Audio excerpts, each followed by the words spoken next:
every parent in America who sends their kids to NYU, to Harvard, to Stanford, to Berkeley.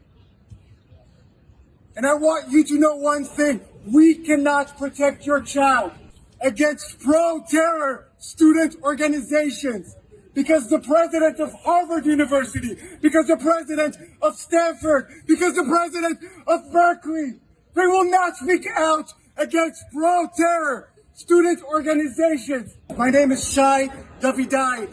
I am a professor at Columbia Business School. I am Israeli. But before all of that, I am a dad. I have two beautiful children. And I'm talking to you, I'm speaking to you as a dad.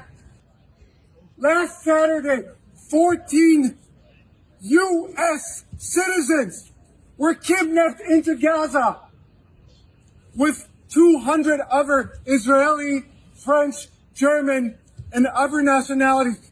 And none of the presidents of universities all around the country are willing to take a stand. This is what cowards do. And I'll name it now. President Minouche Shafik of Columbia University, you are a coward. Because if President Biden can come up and say, no, this is unacceptable, this is inhumane. There's no justification for terrorism.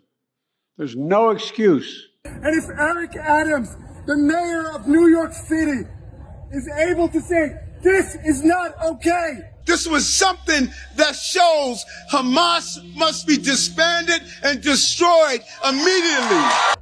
Then where are you? They brought a building here of the Center for Jewish Life had to go on lockdown. Not in Gaza, not in Tel Aviv, here in New York City. Because of this quiet, this cowardice. Last week, we had thousands of students chanting pro-terror songs that are sung right now in Iraq, in Libya, in Yemen, in Afghanistan. They were singing this not in Gaza, not in Afghanistan, here in New York City. They were celebrating the rape of teenage girls in a music festival in the name of resistance. It does not matter if you're Jewish or Christian or Muslim or Hindu or Buddhist or an atheist like myself. Rape is never okay. Not as an act of resistance, not as an act of revenge. Rape is never okay. Kidnapping 9-month-old babies is never okay.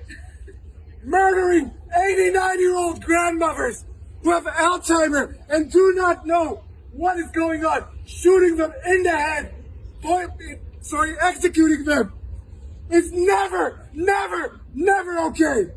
If my amazing 2-year-old daughter was now 18 years old, I would never, never send her to Columbia.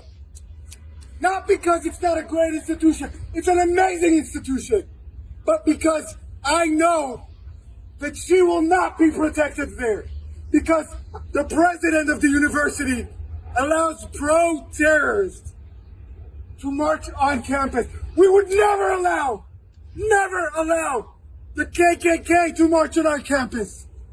We would never allow a pro-ISIS demonstration on our campus.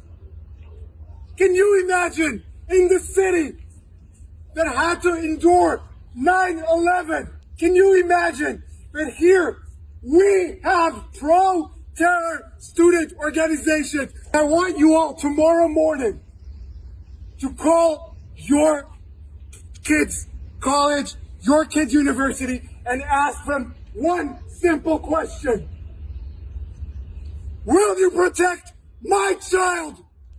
And if your kid is not yet in college, but you are a concerned parent or a concerned grandparent, I want you to call your senator, your representative in Congress, your governor, your mayor, And I want you to ask them, are the colleges in my city, in my state, who are funded by taxpayers' money, are they harboring pro-terror student organizations?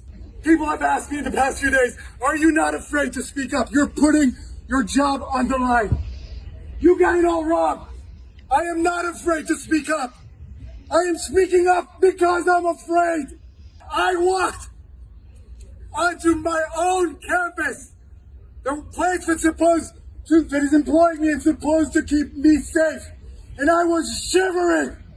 Imagine not being able to go to your work because your boss does not value your life, because your boss supports pro-terror organizations. Thank you very much.